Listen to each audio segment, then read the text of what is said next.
Happy MoMondays! This is fantastic. A lot of new faces. You haven't been here before. People have heard about it.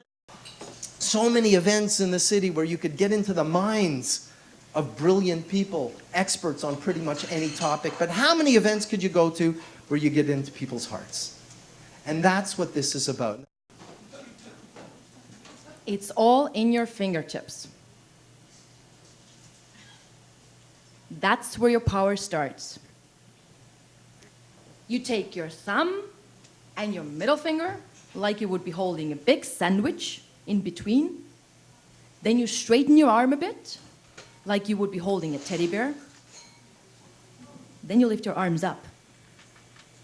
Then you come on your tippy toes, then you turn around. That's what I learned in my first dance class. I was almost 3, or as a kid at that age would say, 2 3/4. I have this power in my fingertips. I have been able to cross the ocean, come 7 time zones away from my home, from my family, from everyone who supported me, from a very successful place where, well, for almost everyone in Estonia knew me. Well, there's only like 1.4 million people, so that's not that tough. And come to a country where I knew only one person. Life goes on. I quit the band. I sold all my equipment that I loved. It was my passion. And got married. Went to school, got married. Something wasn't right. I was missing something. I just wasn't sure what it was. That marriage lasted 2.5 weeks. I think that was a record in Ontario. I didn't have the tuxedo back to Sid Silver before it was all over. Move on again. Years go by. I still had not taken care of my responsibility. I knew that she had the baby. This is years later, right? So, wasn't sure what I was doing. Get married again. My career was stalled. I had 2 beautiful children with my wife at that time, but something was missing. I just couldn't figure it out. That marriage ended. And I went back to that same family doctor. Wow. He was ancient when I met him when I was 17. I think he had to be in his 80s when I met him this time, right? But they just have this intuition. They know everything about you, right? Your family doctor. Doesn't take me into the treatment room, but he took me into his office. Sits me down. What's the problem? Said, well, I'm going through a marriage breakdown. I'm depressed. I'm antsy. I'm nervous. I don't know. He said to me, he looks at me, he says, whatever happened to that child?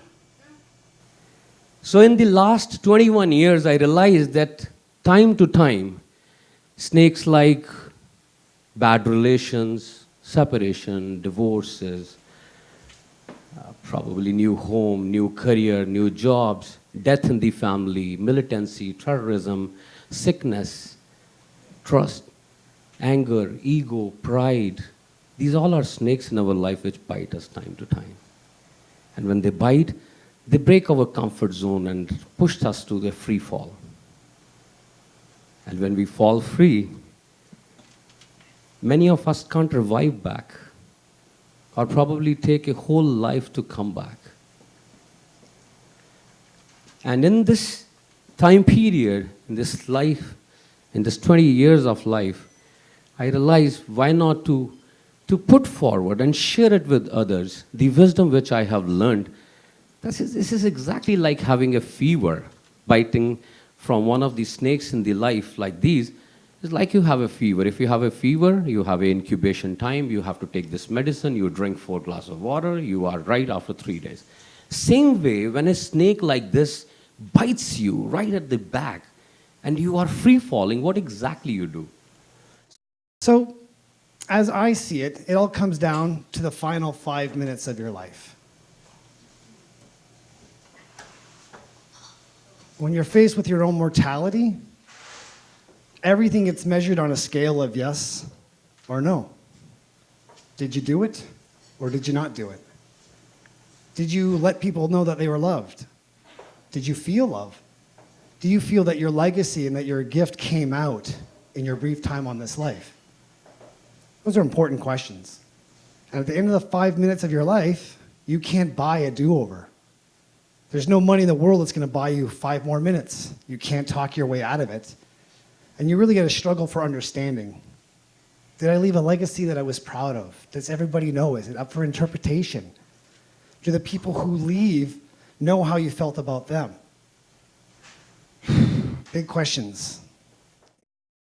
So consider that my father basically suffered what I think is post-traumatic stress disorder. So it wasn't easy to live with him. And at the age of 10, I'd asked him, finally got brave and asked about my mom, and he told me that she had passed.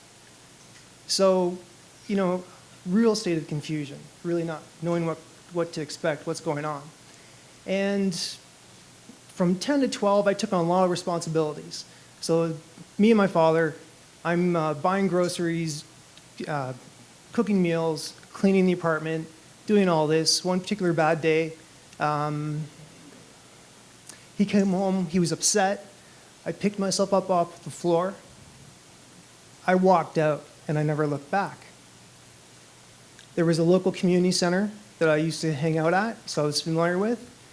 Within 48 hours, Children's Aid Society was involved, and they came up to me and they said, would you mind doing a live CPR demonstration? And the entertainment side of me said, yes, that'd be a blast. And then I remembered that I had fear of failure, fear of judgment, fear of the unknown. And on the inside, I was just crapping myself. So with as much energy and enthusiasm, I did this demonstration. And I felt like I was doing it to the T. Step 1, step 2. And when I finished, then they went to a commercial, and then the journalist said to me, wasn't that what you do when someone's choking? I said, yeah, that's exactly what I did. I could not believe I did the whole choking victim sequence, but I did it with a lot of energy and passion. So remember, everybody, make every day a Mo Monday. Thank you very much for coming.